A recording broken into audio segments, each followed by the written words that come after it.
ঠিক রুহ কবজের সময় যাতে করে মুখে কালেমা চলে আসে এরকম কোনো আমল আছে কিনা? কালেমা নসিব এটা কি একটা আমল বা দুইটা আমলের বিষয়? কালেমা নসিব কাদের হয়? মুখে রুহ কবজের আগে, হ্যাঁ, একটা কথা আছে, রাসূল আকরাম সাল্লাল্লাহু আলাইহি ওয়াসাল্লাম নিজে বলেছেন যে যার শেষ বাক্য হবে লা ইলাহা ইল্লাল্লাহ সে ব্যক্তি জান্নাতে যাবে। তো আল্লাহর হাবিব সাল্লাল্লাহু আলাইহি ওয়াসাল্লাম এই কথা বলেছেন, এটা সত্য, নবীজির হাদিস সত্য। কিন্তু কারা কালেমা নসিব কাদের হবে এবং কোন আমলের কারণে, এটা কোনো এক বা দুইটা আমল না, তবে কিছু আমল যেগুলো কন্টিনিউয়াস আপনি করবেন ইনশাআল্লাহ তাআলা, এবং আল্লাহ তাআলা আপনার এই জবানে কালেমা দিবেন ইনশাআল্লাহ।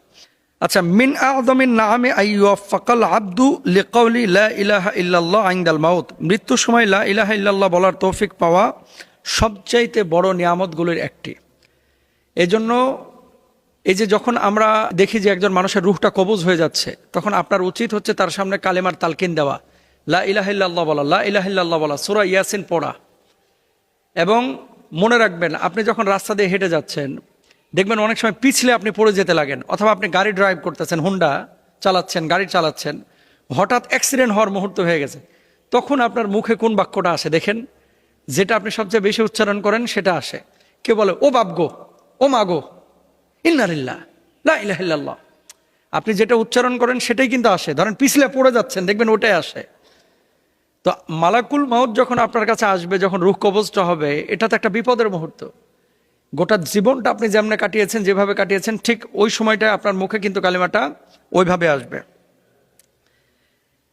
2 নম্বর আমল, মেসওয়াক করা। আসসিওয়াকু মাতহারুন লিল ফামি মারদাতুন লিল রব। মেসওয়াক মুখকে পবিত্র করে এবং আল্লাহর সন্তুষ্ট অর্জনের মাধ্যম। যারা বেশি বেশি মেসওয়াক করেন মৃত্যুর আগে তাদের কালেমা নসিব হয়, ইনশাআল্লাহ হবে আপনারও। মেসওয়াক করেন 5 ওয়াক্ত নামাজের আগে, ওযুর আগে আপনি মেসওয়াক করেন, এটা সুন্নাহ। আল্লাহর হাবিব সাল্লাল্লাহু আলাইহি ওয়াসাল্লাম যখন ইন্তেকাল করছেন, আয়েশা রাদিয়াল্লাহু তাআলা আনহার ভাই আব্দুর রহমান রাদিয়াল্লাহু তাআলা আনহু, তিনি একটা মেসওয়াকের খণ্ড নিয়ে গেটের সামনে দাঁড়ানো। নবীজি ইশারা করলেন এবং আব্দুর রহমানের হাত থেকে মেসওয়াকের একটা খণ্ড নিয়ে এসে আল্লাহর হাবিব সাল্লাল্লাহু আলাইহি ওয়াসাল্লাম যখন রূহ কবজ হবে, দুনিয়া থেকে বিদায় নেবেন, তার আগ মুহূর্তে দাঁত দিয়ে চিবিয়ে দিলেন। আম্মাজান আয়েশা সিদ্দিকা রাদিয়াল্লাহু তাআলা আনহা নিজে মুখ দিয়ে চিবিয়ে দিলেন, দাঁত দিয়ে চিবিয়ে দিলেন। এরপর নবীজির হাতে দিলেন, নবীজির রূহ কবজের আগে মেসওয়াক করলেন। সুবহানাল্লাহ। তো আল্লাহর হাবিব সাল্লাল্লাহু আলাইহি ওয়াসাল্লাম নিজে মেসওয়াক করেছেন, আপনি মেসওয়াক করেন, আশা করা যায় ইনশাআল্লাহ কালেমা নসিব হবে। 3 নম্বর আমল, আফদালুয যিকরি লা ইলাহা ইল্লাল্লাহ। যারা সর্বক্ষণ শয়নে স্বপনে যতক্ষণ জীবিত আছে, উঠায় বসায় লা ইলাহা ইল্লাল্লাহ, লা ইলাহা ইল্লাল্লাহ, লা ইলাহা ইল্লাল্লাহ এভাবে জিকির করে, তাদের কালেমা নসিব হওয়ার সম্ভাবনা অনেক বেশি। এখন আপনি বলেন যে দিনে কতবার আপনি কালেমা পড়তেছেন? আপনি বলবেন যে হুজুর, মুসলমান যখন হয়েছিলাম মক্তবে হুজুরের কাছে একবার কালেমা পড়ছিলাম, আর জিন্দেগিতে পড়ি নাই। এরকম আল্লাহর ওলিও আছে, মাহফিলে গেলে হুজুরের সাথে কালেমা পড়ে আর পড়ে না, আর মক্তবে পড়ছে। আপনার কিভাবে কালেমা নসিব হবে বলেন না ভাই? এই জন্য 3 নম্বর আমল এটা। 4 নম্বর, ইত্তাকুল্লাহ ওয়াজতানিবুল মাআসি লাআল্লাকুম তুফলিহুন। দুনিয়ার সমস্ত গুনাহ থেকে মুক্ত থাকার চেষ্টা করতে হবে, তাহলে কালেমা আপনার নসিব হবে ইনশাআল্লাহ। 5 নম্বর, হাফিজু আলাস সালাওয়াতি ওয়াত্তাবিউ সুন্নাতান নবী সাল্লাল্লাহু আলাইহি ওয়াসাল্লাম। নামাজের হেফাজত করতে হবে এবং নবীজি সাল্লাল্লাহু আলাইহি ওয়াসাল্লাম সুন্নাহ মোতাবেক জীবনযাপন করতে হবে। যারা এইভাবে জীবনযাপন করে এদের কালেমা নসিব হবে ইনশাআল্লাহ। এরপরে লাক্কিনু মাউতাকুম লা ইলাহা ইল্লাল্লাহ। মৃত্যু পথযাত্রী যাদের রূহ কবজ হচ্ছে, এরকম মানুষের পাশে বসলে আপনি অবশ্যই কালেমার তালকিন করেন। আল্লাহুম্মা সাব্বিত কলবি আলা দীনিক। এই দোয়াটা আপনারা বেশি বেশি পড়বেন যে আল্লাহ দ্বীনের উপর আপনি আমাকে অবিচল রাখেন, অবিচল থাকার তৌফিক দান করেন। ইনশাআল্লাহ রূহ কবজের আগে আপনার কালেমা নসিব হবে ইনশাআল্লাহ। আল্লাহ আমাদের সবাইকে কালেমা পড়ে মওত দান করুক, আমিন। বিয়ের জন্য মহিলা মাদ্রাসার মেয়েরা ভালো নাকি জেনারেল শিক্ষিতা মেয়েরা ভালো? অন্যদিক থেকে আরেকটি বিষয় সম্পর্ক, যদিও আমি মেয়ে আপনার কাছে প্রশ্ন করছি, ছেলেদের ক্ষেত্রে হুজুর জামাই ভালো নাকি জেনারেল শিক্ষিত মুত্তাকি পরেজগার জামাই ভালো? মানে এটা ইম্পর্টেন্ট একটা বিষয়। অনেকে মনে করে যে মহিলা মাদ্রাসায় যারা পড়ে এরা তো জান্নাত থেকে সবাই ডাইরেক্ট দুনিয়ায় চলে এসেছে, পৃথিবীতে এদের চাইতে ভালো মানুষ নাই, এরকম আপনারা অনেকেই মনে করেন। আবার জেনারেল শিক্ষিতা একজন নারী, এদেরকে আমরা মনে করি ও তো মুখ দেখাচ্ছে, ওর তো পর্দা পরিষদের কোনো খবর নাই, ও তো শুধু নামাজ পড়ে, অন্য কাজ করে না। দেখেন, দিন মানা এটা হচ্ছে আপেক্ষিক বিষয়। নবীজি সাল্লাল্লাহু আলাইহি ওয়াসাল্লামকে জিজ্ঞেস করা হয়েছিল, মা মানাত তাকওয়া, আল্লাহ ভীরুতা এটা কি, তাকওয়াটা কি?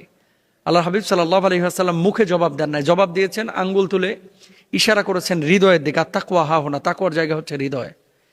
এখন আপনি মহিলা মাদ্রাসার মেয়ে বিয়ে করবেন নাকি জেনারেল শিক্ষিতা মেয়ে বিয়ে করবেন? নবীজি বলেছেন তুনকাহুল মারআতু লিআরবাইন, লিমা লিহা, মেয়ের সম্পদ আছে কিনা এই জন্য তাকে বিয়ে করা হয়, অলি জামালিহা, মেয়ের সৌন্দর্য আছে কিনা, অলি হাসাবিহা, মেয়ের বংশমর্যাদা কেমন, অলি দিন ইহা, মেয়ের দিনদারিতা কেমন। এখন মহিলা মাদ্রাসা একটা মেয়ে পড়ছে, তার ভিতরে যদি এই চারটা বিষয় থাকে, চোখ বন্ধ করে তাকে বিয়ে করেন। চেহারা খারাপ হতে পারে, মোটা হতে পারে, অথবা দেখতে অসুন্দর হতে পারে, বংশমর্যাদা একটু কম হতে পারে, কিন্তু দিনদারিতা 100 একে চোখ বন্ধ করে বিয়ে করে ফেলেন। এখন আপনি বলেন, অনেক মেয়েরা আছে না মহিলা মাদ্রাসায়, যারা রান্না বান্না পারে না, যারা দিন ঠিক মতো মানে না, যারা ঠিক মতো নামাজ পড়ে না, আল্লাহর বিধিবিধানগুলো ঠিক মতো মানছে না, এরা অন্যান্য আওয়ামদের মতো টিকটক করে বেড়াচ্ছে। এখন তো মাশাআল্লাহ কত জায়গায় দেখা যাচ্ছে হিজাবি গ্রুপ, অমুক গ্রুপ, তমক গ্রুপ, ওই ড্যান্সও করে, ভুংভাঙও করে। এর সবচেয়ে নিকৃষ্ট এগুলা। পর্দা করলে পর্দার মতো পর্দা করো, তোমার গায়রতটা তুমি ঠিক রাখো। একদিকে পর্দা করতেছো, আরেকদিকে বারবার খালি হাত বাইর করে দেখাচ্ছ, আরেকদিকে তোমার আইফোন আছে এই জন্য বারবার সবসময় এইভাবে ডিসপ্লে করতেছো। এরকম অনেকে আছে, এগুলোর ভিতরে গায়রত থাকে না। আপনি টিকটক করতেছেন মহিলা মাদ্রাসার মেয়ে, এটার ভিতরে কোনো গায়রত নাই। তো এই মহিলা মাদ্রাসার মেয়ের চাইতে অনেক ভালো জেনারেল শিক্ষিতা, তাহাজ্জুদ গুজার, 5 ওয়াক্ত নামাজি, দিনদার, মুত্তাকিয়া, পরেজগার, জায়েদা, আবেদা, সালেহা অনেকে আছে। আমি যে কথাটা বলতে চাচ্ছি, সব মহিলা মাদ্রাসার মেয়েরা যেমন ভালো না, সব জেনারেল শিক্ষিত মেয়েরা ভালো না, সব হুজুররাও কিন্তু ভালো না। দিন এটা হচ্ছে হৃদয়ের বিষয়, এটা আপনাকে খুঁজে নিতে হবে, এটা আপনাকে বুঝে নিতে হবে। এখন খুঁজবেন কিভাবে, বুঝবেন কিভাবে? বাজার থেকে যখন মাছ কিনেন, পচা ইলিশ মাছ কিনেননি 1600 টাকা দিয়া? যখন গোশত কিনছেন, পচা গোশত কিনেন? মুরগি কেনার সময় মরা মুরগি কিনেন না। প্রোডাক্ট যখন আপনি কিনছেন 400, 500, 600, 800 টাকা দিয়ে, তখন কিন্তু আপনি বিচার বিশ্লেষণ করেন যে প্রোডাক্টটা ভালো কিনা। আর আপনি আপনার লাইফ পার্টনার বানাবেন একজনকে, এটা আপনি মোটেও দেখভাল করলেন না, আপনি চিন্তা করলেন না যে এর ভিতরে দিন আছে কিনা, এর ভিতরে রেসপন্সিবিলিটি, দায়িত্ববোধ, রেসপেক্ট, এই বিষয়গুলো তার ভিতরে আছে কিনা। আপনি চেহারা দেখে পাগল হয়ে গেলেন, আহা, হ্যাঁ, কপাল বাড়াইতে হবে। এই জন্য আমি বলবো, যদি বলেন এক কথায় যে বিয়ের জন্য ভালো কোনটা, যে মহিলা মাদ্রাসার মেয়ের দিন আছে, যে হুজুরের দিন আছে, তাকে বিয়ে করেন। হাজার হাজার হুজুরের চাইতে, হাজার হাজার মহিলা মাদ্রাসার মেয়ের চাইতে অনেক শত শত মানে জেনারেল শিক্ষিত মানুষ আছে যারা অনেক বেশি দিনদার। এই জন্য দিন কার ভিতরে আছে তাকে দেখে আপনি বিয়ে শাদী কাকে করবেন এটা আপনি খেয়াল করবেন ইনশাআল্লাহ। যার ভিতরে দিন আছে তাকে আপনি বিয়ে করেন। আর সব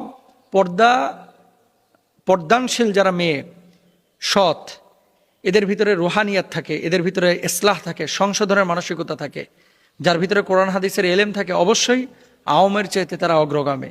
যার ভিতরে